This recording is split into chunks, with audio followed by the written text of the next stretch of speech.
Two people, same income, 10 years, completely different financial lives. One becomes wealthy, the other stays stuck in the same financial cycle. The difference wasn't money, it was one hidden mental shift.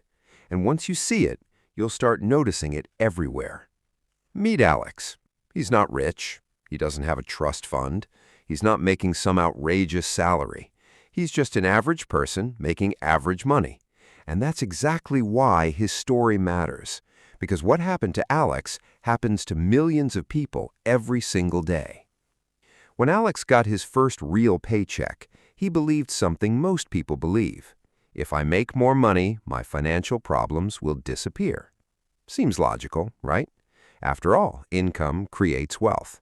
At least that's what we're told. Work harder, earn more, upgrade your life, repeat.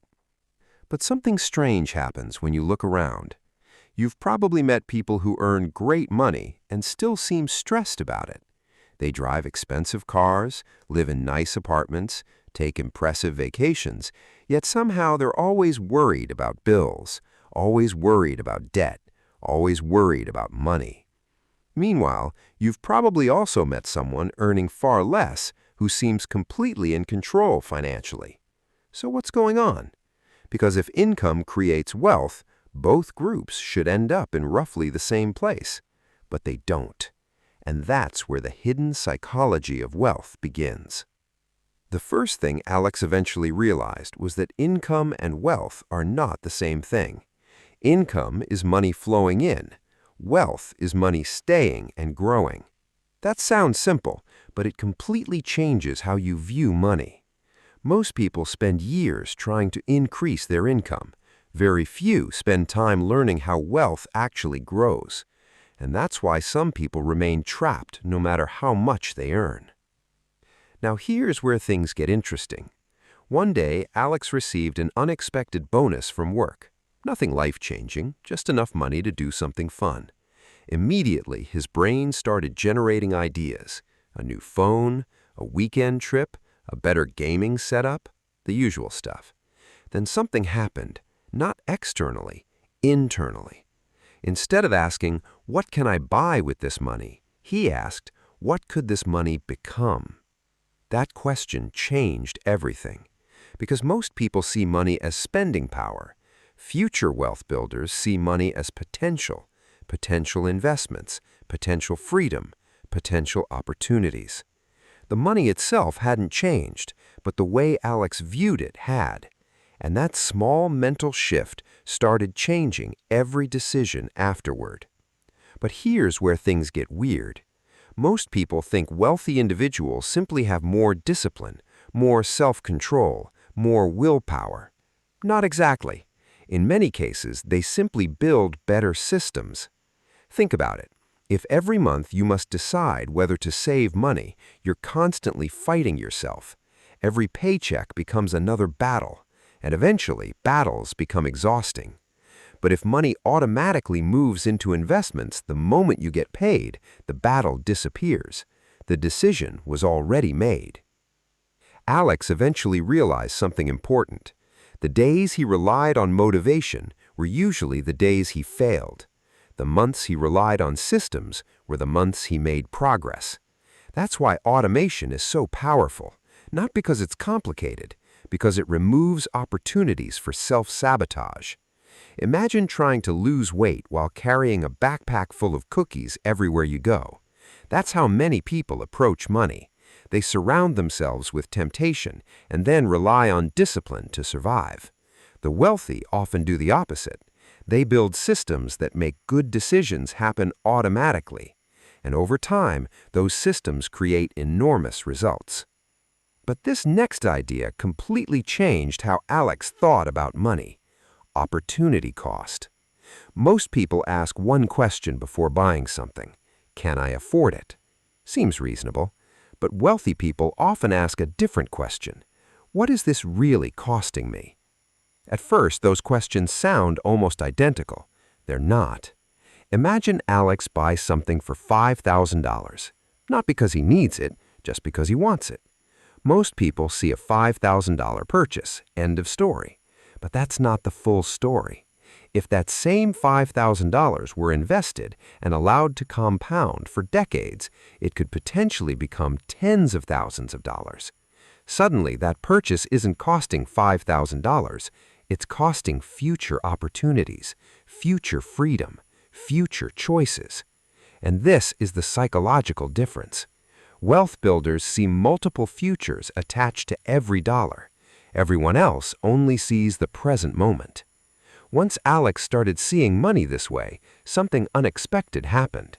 He stopped wanting many of the things he used to want. Not because he became cheap, not because he stopped enjoying life, because the trade-offs became visible. Every purchase now had a hidden price tag attached to it.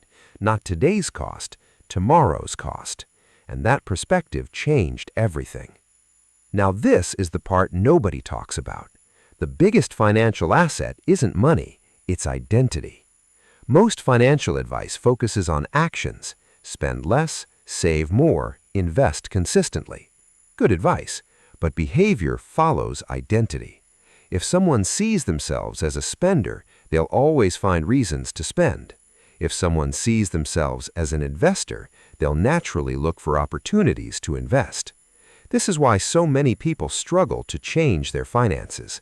They're trying to change actions without changing identity. Alex eventually stopped saying, "I'm trying to save money." Instead, he started thinking, "I'm someone who builds wealth." Small change, massive impact. Because every future decision now passed through a filter. Does this align with the person I'm becoming? That question quietly transformed everything. And here's where the crazy part happened. Nothing dramatic happened at first. No overnight success, no lottery ticket, no sudden riches, just slightly better decisions repeated consistently. But that's exactly how compounding works. Everyone understands that money compounds. Few people realize behavior compounds too. One good decision increases the likelihood of another. Those decisions become habits. Those habits become identity. That identity shapes your future. The process feels slow until one day it doesn't. And that's when people start calling it luck. But it was never luck. It was accumulated behavior. Let's talk about confidence for a moment, because this creates another powerful feedback loop. When people are financially stressed, they become defensive.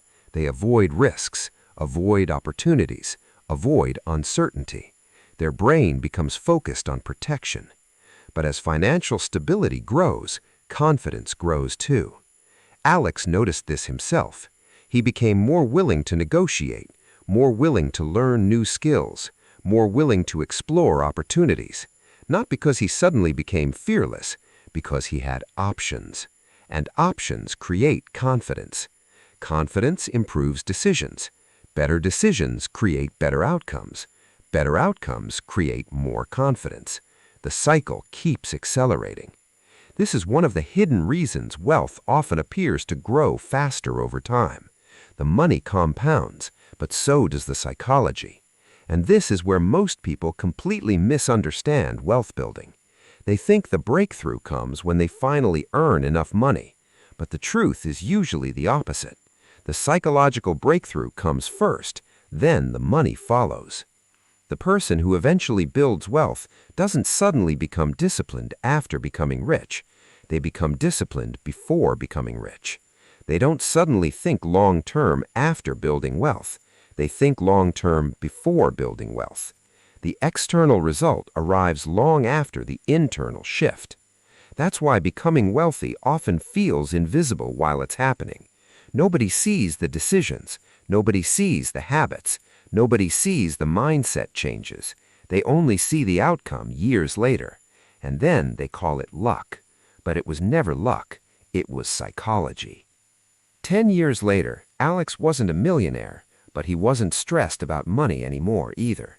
He had investments, options, freedom, and most importantly, confidence that his future was moving in the right direction.